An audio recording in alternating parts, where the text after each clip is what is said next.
Welcome once again to another episode of Interesting Stories in the History of Diagnostics. This is Mickey Urday for Halteres Associates. Today, I'm going to talk about wastewater surveillance. Now, many of you probably know what wastewater testing is all about, but those of you that don't, what is done is to collect wastewater, typically at a wastewater treatment plant where all the lines have been coming in from sewage from all over a particular area. Samples are taken. Sometimes a significant amount of water is taken, but other times very small amounts are taken, depending on the technologies being used with it. In some cases, people are manually going in and taking samples, but now we've got robotic systems that people are using to constantly be sampling the water. The samples are typically shipped into a laboratory somewhere. More and more, this is public health laboratories, but private laboratories are involved with this as well. And very interesting technology have been set up to do this, and I'll talk more about them later. But one of the things I think is really interesting about this is how do people control for the number of people that were in that population? And in fact, they use a virus called pepper mild mottle virus, which is something that's in peppers that we eat, both fresh peppers and processed peppers. And most people have had it sometime recently, and people are able to use the presence of that virus in the wastewater and do a ratio with whatever the pathogen that they're looking for and get some ideas what the number of people are in the population and the amount of infection in the population. Very interesting. Quite recently, you might have seen a report out of London that they had found polio virus in the water in north and eastern London. Now, that was a surprise because they had seen the last case in 1984. It was declared eliminated from the UK altogether in 2003. And here's another signing of it. They found it in the wastewater, and they continued to monitor the wastewater after that for polio. And in April and May, there were some new detections of polio virus. Now, the first one, they weren't too worried about because it actually is from what appears to be a live virus administration. And that was probably from a traveler because that particular vaccine is not available in the UK. In fact, not in the United States either. So that wasn't too concerning. But the sequences they found in April and May were mutated back toward a wild type version. So that concerned people a lot. And what they've had to do is, one, educate physicians about how to diagnose polio.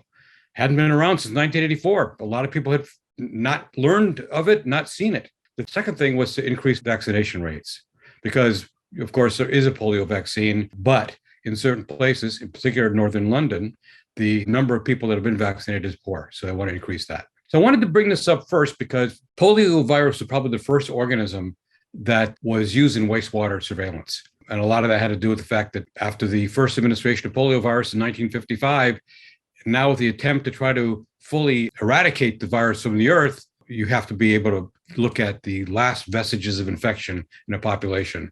Wastewater is a good way to do that. So where are we going with wastewater surveillance and why?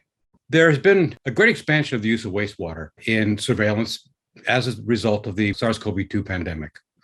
And give you an example of that, which is in San Diego County. In fact, specifically at UC San Diego, where two researchers, Rob Schooley and Rob Knight, have spearheaded a program to monitor all 350 of the buildings on the campus. They've been doing this now for a while. They've instituted a program of robotic sample collection. They need just 2 teaspoons of wastewater to detect accurately the SARS-CoV-2 presence. They have done a really nice job of developing an algorithm they call Freya that is used to analyze the DNA sequences. They've developed a way of using small segments of the virus and what they call molecular barcodes that they can use instead of trying to sequence the entire virus, which saves a lot of money. They've been able to do this now very broadly and very quickly.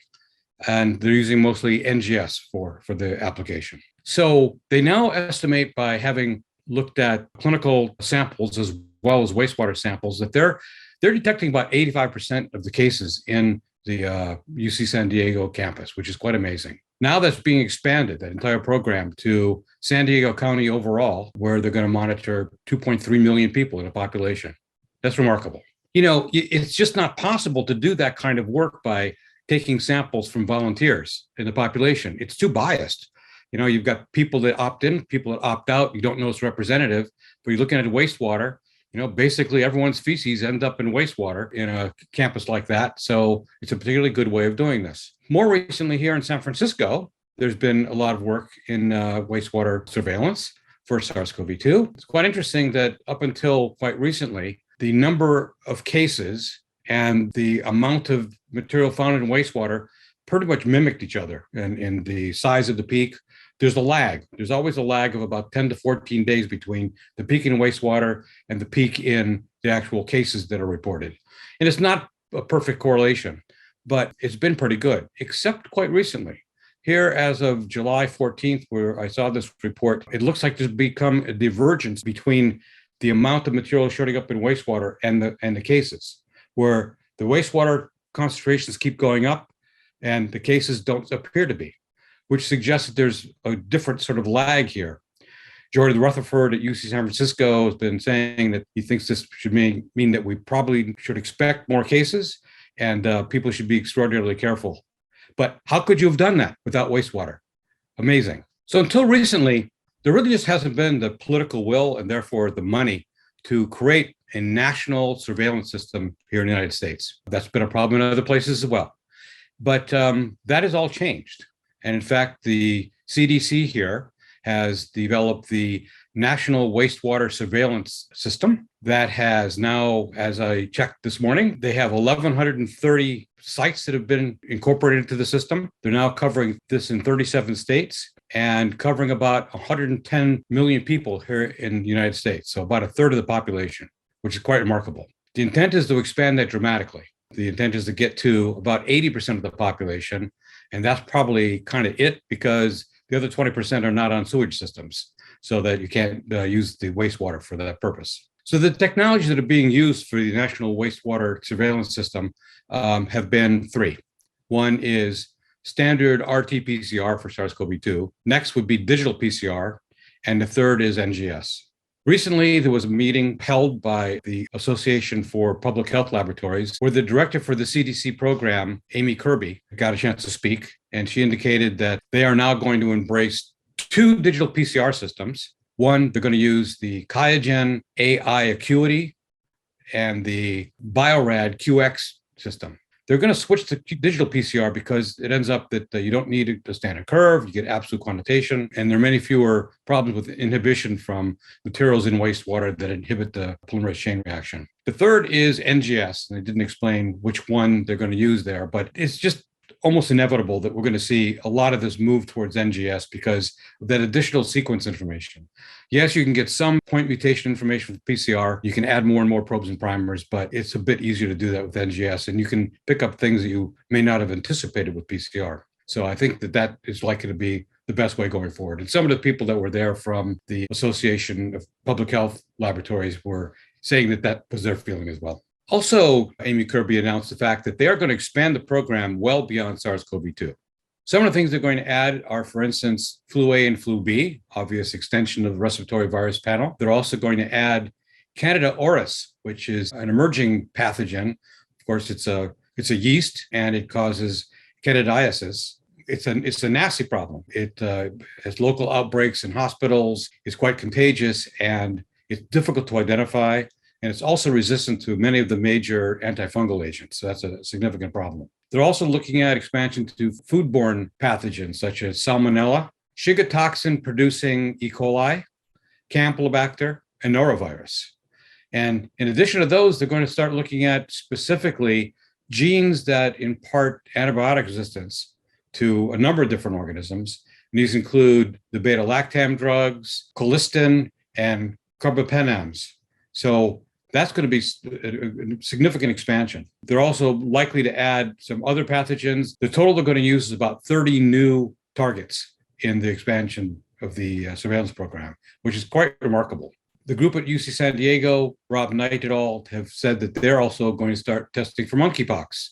And I won't be surprised if they add that to the national program as well.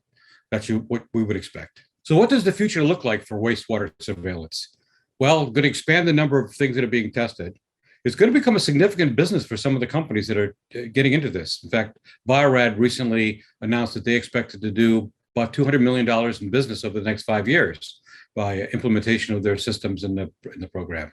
We're likely to see the expansion well beyond the United States and many other places, but some of these same problems that we're seeing Southeast Asia, Africa, and elsewhere are going to become more of an issue in the United States. For instance, looking at outbreaks of dengue, chikungunya, Zika. We've seen some of that in the US, not as much, but as the climate changes, we're likely to see more. Being able to find it in wastewater first, knowing what to do with it, will be quite important. We've got a number of the hemorrhagic fever viruses, such as Ebola, Lassa, Marburg. We should expect to see those as well. And there's likely to be more of this local testing that is like what's being done at UC San Diego, but for instance, associated with hospitals, a specific hospital, or in a nursing home, or other forms of assisted living. It's going to be a lot easier to use that surveillance in the wastewater associated with those places, I think, than it's going to be to actually test individuals. The logistics are so much easier. And the likelihood is that you're going to be starting to pick it up much more earlier than you would looking at symptomatic individuals anyhow. So I think we should expect even more decentralization of the public health laboratory system into local surveillance programs. There's also going to be testing that's beyond just nucleic acid testing. For instance, there are programs to look at opioids in water as an indication of local use of both painkillers and illicit forms. And I think we're going to have a lot of ethical issues associated with what we can and can't detect in wastewater as time goes on. There are going to be some very strict rules, and the CDC is already being very careful about what they say they will and they will not test. I think this all indicates that we're going to have to be very careful about investigating the ethical issues associated with testing in much the same way as we probably do about the entire surveillance economy as we have it right now. And by the way, there's a wonderful book on this topic, Surveillance Capitalism by Shoshana Zuboff, which I highly recommend. So much of what we do is monitored every day. Where we move, where we go, when we drive, what we buy, now what we defecate. Now, I've mentioned this before, but it's also possible to look at the DNA of the people as well, which is contained within their feces. And, the databases from 23andMe, Ancestry.com, and others, how would you use that? Well, there's a possibility of actually trying to identify the location of specific individuals in particular areas, and then to put out a manhunt for them. You can imagine both beneficial and problematic uses of that. It's a new world. And with all these technical capabilities, people are going to think about and maybe even try to use these things. But I think we're going to need a pretty strong regulatory oversight here, but that's going to be very difficult to deal with. I think the benefits will outweigh the problems, but it's coming and it's expanding rapidly. So I hope you've enjoyed this episode of Interesting Stories in the History of Diagnostics. This is Mickey Yurday for Halteres Associates. Thanks for listening, and I look forward to talking with you again soon. Bye.